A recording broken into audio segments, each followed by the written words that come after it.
Welcome back to Rythmia. We're about to embark on the Breath of Life class, where we're going to be using the transformational breath technique to journey into our consciousness. My name is R. Christian Minson. I am, to give you a little background on me, a certified transformational breath facilitator and senior trainer for the Transformational Breath Foundation for the last 10 years. I was a former monk for 10 years and contributing author to the best-selling book, Align, Expand, and Succeed, Shifting the Paradigm of Entrepreneurial Success, really merging the fields of consciousness and business. So today I want you to think of the breath of life as a medicine ceremony. Just like the plant ceremonies you may have embarked upon, this is a ceremony. Only the medicine we're using is oxygen, and perhaps to expand on that, within the oxygen is the prana, or life force energy, that imbues us with life, that makes us conscious, feeling, sentient beings. So you may say, well, I breathe oxygen already and I don't feel any sort of transformations currently. And so consider this, that the amount of the oxygen you're breathing is like drinking 1 glass of wine. So if you're drinking 1 glass of wine, what's going to happen? Generally not a lot. You might feel a little more relaxed and all, but your state of consciousness is not going to be substantially changed. But what if you were to drink 2 or 3 or maybe even 5 or 6 glasses of wine? Well, then you're going to get drunk. And you've heard the expression, to get drunk on the medicine. When we're bringing abundant amounts of the medicine into us, then the effects start to happen. So this is what the transformational breath technique is designed to do. Bring abundant amounts of oxygen into our body field and our energetic field so that we start to feel the effects, the transformational effects that come from this powerful medicine. So when you're considering a breath practice, there's always 3 things that are going to define the technique for you. First, what's happening when you inhale. Next, what's happening when you exhale. And finally, what's happening in between the inhale and the exhale. All right, so the inhale in this technique is all about receiving. All right, we're receiving oxygen, we're receiving that prana, life force energy, we're receiving the good that life has for us. And as a result, we want to be good receivers. We want to receive as much as we can. So in order to do this, we do a couple main things. First of all, we breathe through the mouth. All right? By breathing through the mouth, that just gives us a wider channel to bring more oxygen in per each breath versus the nose, which is a very small channel. The second thing we do then is breathe at a faster pace. Okay, this faster pace gives us more breaths per minute. So we're breathing through the mouth to get more oxygen per breath, and we're breathing at a faster pace to give more breaths per minute. The pace is something like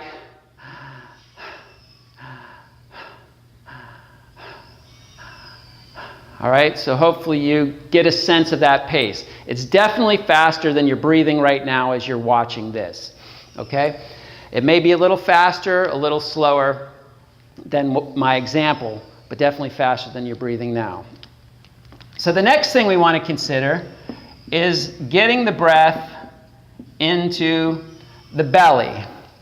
This is what's known as a diaphragmatic breath.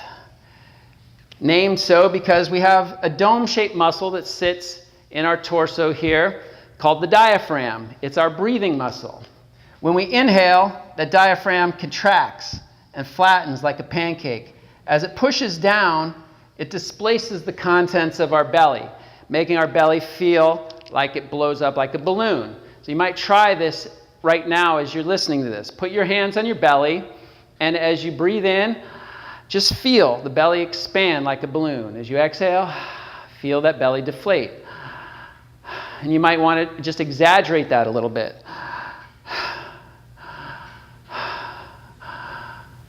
Okay, so the belly is blowing up like a balloon. Now, once we've got that belly going, the next part we want to do is add in the chest. Okay, we're trying to ultimately utilize the full respiratory capacity. We do this often in an interim step called the two-stroke breath, which means 2 inhales to 1 exhale. 1 inhale in the belly, 1 inhale in the chest, and exhale. In, out, belly, chest, out. All right, so that just helps us isolate the belly, isolate the chest, so that we get used to breathing in both those areas. However, one of the great things about the transformational breath is that it really sets us up to create a healthy breathing pattern in our everyday life and breathing. And in everyday life and breathing, we don't breathe 2 breaths in and 1 breath out. We breathe 1 breath in and 1 breath out. So that's the ultimate final form, is that we're breathing in the belly and chest, but in 1 breath.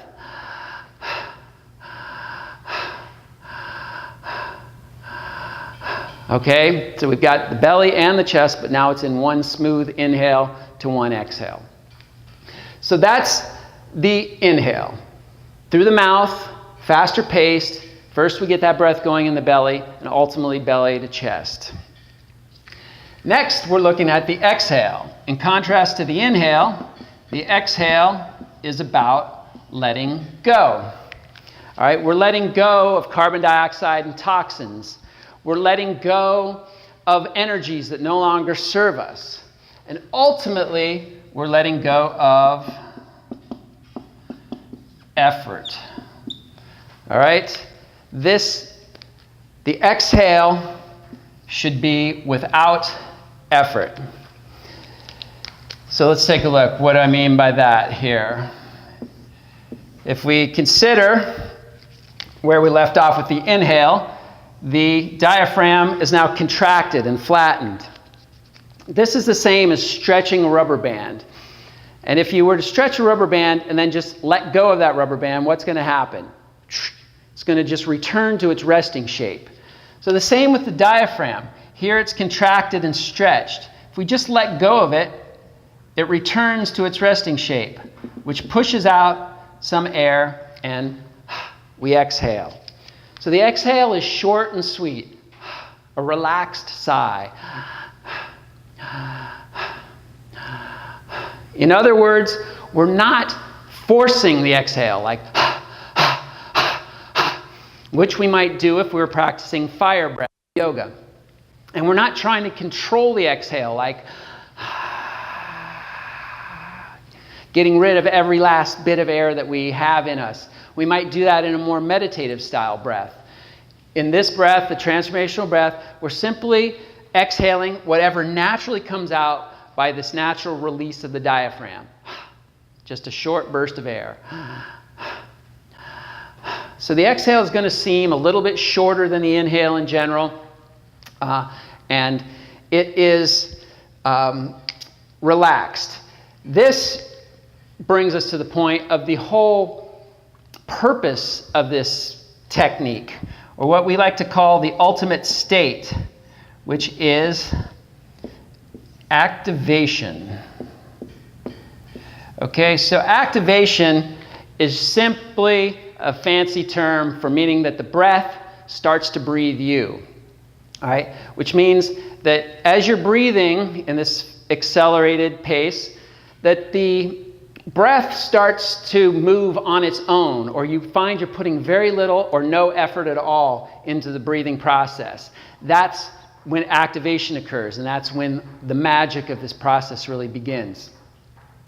Activation therefore, this breath is really about letting go in general, and we can access the purpose, the activation, by really focusing on letting go with the exhale.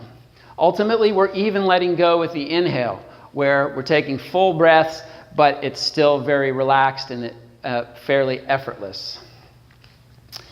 All right, this brings us to finally what's happening in between the inhale and the exhale. And this is characterized by presence. All right, so what do I mean by that? Let's take a look here. The breath technique that we're doing is what we call a circular breathing pattern. So like a circle, there's no beginning or end. It's just a continuous flow. We're either inhaling or exhaling. We're inhaling or exhaling. In other words, we're not pausing between the inhale and exhale. So it's not a breath that goes, but more continuous flowing circular rhythm. All right, so consider this. The only place that you can breathe is in the present. All right, you cannot breathe in the past. You cannot breathe in the future. If you're focused on your breathing, that brings you into the present and into the presence.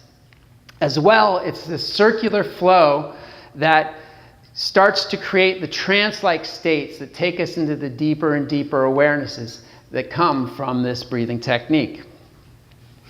All right, so that's the technique in a nutshell. The inhale through the mouth, faster pace, into the belly and ultimately belly to chest. The exhale, where we're letting go of effort, just a relaxed, easeful sigh, short and sweet, and then a circular, connected, flowing breath. Now, in order of importance, always remember, it's probably the circular flow that really you want to focus on first, to get this rhythm down, to make sure that the breath is happening in a fluid manner. This is actually what activates the stress reduction, blood pressure reduction, all those kind of things that physiologically help us to feel more relaxed and less stressed. Then you want to make sure that you're relaxing into the breath. So you've got the flow going. Now try to make that flow more and more relaxed. And finally, the opening of the breath, the receiving the abundant amounts of oxygen, that's the final stage where we've got the flow going, we're relaxed in the breath, and now we're trying to increase our capacity little by little so that ultimately we have a circular flowing, relaxed breath that uses our full respiratory capacity. Now, when you're practicing this technique, just like a plant medicine journey, there are the 4 visions in the plant medicine journey. I call them the 5 transformations here in the breath work. So first, you've got the body transformation. Energies are going to arise in the body to be transformed, to be integrated. At first, you may feel a little bit of dry mouth and dizziness. These usually pass within a few minutes. They're just an indication of reaching an equilibrium with the new amount of oxygen that's coming into your body. Then you might feel tingling all over your body, especially concentrated in your hands, your feet, even your face. They may feel like they start to tighten up. We call that tetany, where your hands feel like it's very hard to move. You might feel very heavy, like a lead weight, almost paralyzed, like it's hard to even move. On the converse side, you may feel very light, like you just want to float off your mat and float around the room. You may feel hot or cold or both sensations at the same time as you're breathing. All these are perfect and desirable. It's just an indication that you're doing the work, that you're accessing stagnant, latent, repressed, suppressed energy, and you're bringing it to the surface. And this physical sensations are a signature of that energy. So the next transformation is the emotional catharsis. So the energy that we're dredging up in this process is often, as I said, latent, suppressed or repressed emotions, trauma from our past experiences, where we haven't fully been willing or able to deal with the pain of the past. And this energy we've been storing with us and carrying with us, frankly, sometimes for decades.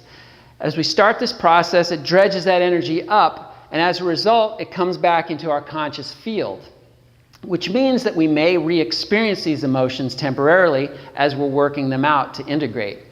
So if you had a sad experience from your past life, in your past, the sadness may come to the surface, and you may feel like crying. And I encourage you to cry, but use the breath, cry and use the breathing. You may feel anger, if it was an angry experience that you repressed and that comes to the surface. So you may want to yell or pound on the ground or punch the sky or throw a little temper tantrum. That's okay. Again, you want to express that emotion, but keep breathing with it.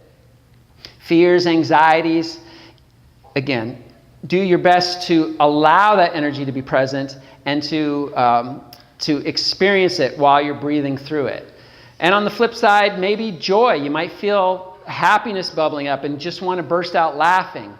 Oddly enough, joy is an emotion that many of us repress. We're told not to be so boisterous in our lives or things like that. So again, whatever the emotion is, the idea is to move towards it. So it's the physical sensations, the emotional sensations are an indication that we've brought the energy to the surface to work with. So our best course of action is to move towards that energy, to embrace it, to allow it to be present. But breathe with it. That is the whole integration process, to allow and breathe. So I give the example of crying, for instance. If you were, in normal life, we might cry something like this. And that crying is really stuck in our field. We're not moving it. We may be feeling it fully, but we're really not moving it. Where in contrast, if we're to use that emotion in conjunction with the breath, it will be something like this. You take an inhale, and then you express the emotion on the exhale.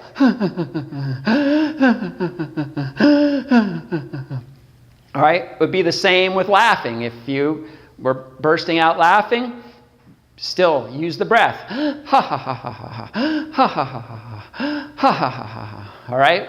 So whatever that emotion is, you want to use the breath. This is the tool that's going to integrate it. The difference between you just sitting in that emotional state and stewing in it and not feeling very comfortable and actually bringing that emotion to the surface and integrating it. The difference is using the breath.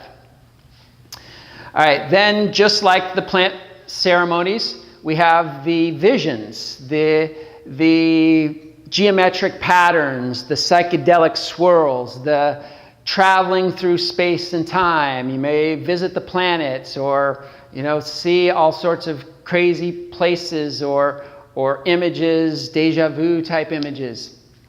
Then you've got the consult transformation. Just like plant medicine, you may get downloads of information. Your intuition tends to come online on full force, and that may provide you solutions to problems that you've been dealing with for perhaps even decades. You may get messages, either just an idea popping in, or you may hear words. You may feel like spirit guides are with you, or loved ones from the past, or your angels are present. You may feel more connected with yourself. You may feel connected with other people in the room or beyond your living space. And ultimately, you may feel connected with your Creator, whatever sense you have of that. And finally, there is also the nada transformation, meaning you may not feel like much happened, either physiologically, emotionally, and again, that's okay. What I want to instill in your mind is that consider that it's not so much the effect of what happens in the course of your session that's the result of your efforts, but really what happens in your life afterwards. You need to notice, how is your life different? Are you less reactive? Are you more open to hearing other people's points of view? Or, does life tend to flow a little bit smoother where it used to be always like you're hitting a brick wall? Right? These are the results you really want to look for to know that the technique is working. And often people will come back out of a breath session and say, well, I didn't really receive anything. And I'll ask them then, well, how do you feel right now? And they say, oh, well, I feel so peaceful. And then I'll ask, well, how common is that in your life? And they go, oh my goodness, my life is anything but peaceful. So I'll say, so there is something you got out of this, So don't discount the subtle qualities of peace and just harmonious balance that you may feel, even if you didn't get these big aha experiences. Now, one of the last things I want to say is when we're getting into this process, some of these transformations may feel very intense. Physically, you may just feel that energy is very strong. Emotionally, it may be more than you really want to handle. So we have an auxiliary technique to help us diminish the intensity of the energy, and that's called toning. Like it sounds like, toning is simply taking a deep breath in, making a loud and sonorous tone. What you want to do when toning is feel in your physical or emotional field where the energy is most intense. You want to take that energy and then channel it into this vocalized sound as if you're dispersing it out into the universe with the sound. You're just letting that energy go, and so you go on until you run out of air. When you finally do, you take another breath and tone until you can go no more. Doing 2 or 3 good long tones like that, and you can use movement if you want. You can pound and kick. The movement of the body, the sound, and the breath are 3 fundamental therapies that we were endowed with upon birth. So we use all 3 of those in the transformational breath process. So in that toning, let that energy go. Usually after 2 or 3 tones, it will have diminished the intensity enough that you can get back into the breathing technique and go the distance. Now, if you're watching this at home, we want to remind you that the daily type of session that you can do is what we call the 100 breaths to joy. And the 100 breaths to joy is simply taking 100 breaths in this form that I just outlined for you. The receiving inhale through the mouth, faster paced, belly to chest, the letting go exhale without effort, and the circular continuous flow. Doing this 100 times, which means 1, 2, 3. So you can breathe like that and count probably in your head. Probably easier is to put on some music that lasts about 5 minutes or a timer that lasts 5 minutes. A 100 breath session only takes about 5 minutes to do. So whichever way that you choose to do it, this is the practice that we want to encourage you to do on a daily basis, at any time in your day. I tend to like to do it upon waking because it really energizes me. For some people, it really puts you in a very relaxed state, so they like to do it just before going to bed. But there's really no right or wrong time. Any time during the day that you can do this, it's just more important that you do it than when you do it. And if you're really jazzed about it, you can do it multiple times a day.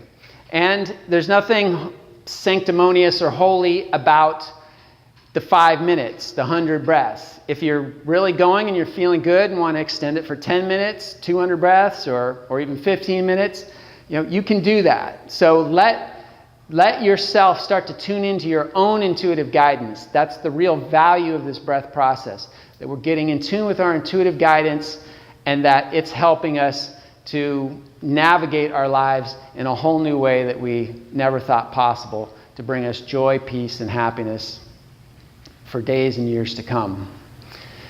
So I'm R. Christian Minson. We've explained to you the transformational breath process for the breath of life.